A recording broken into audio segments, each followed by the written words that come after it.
Dito tayo sa site ngayon guys. Magsampa tayo ng mga dock. So sa ngayon guys, binubuo muna nila para pagkatapos nila i-prepare, magsampa tayo para meron tayo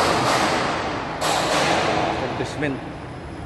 So ito guys, nag-buo ng mga dock.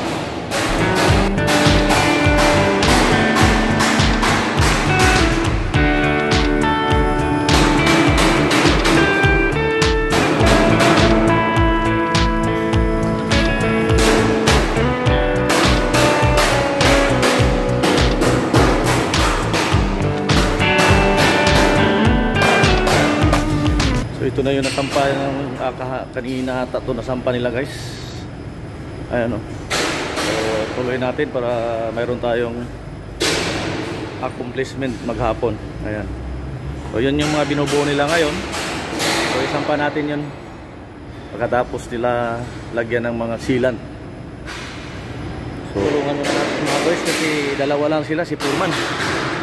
Yung isa nag-absent, yung isa may party daw. So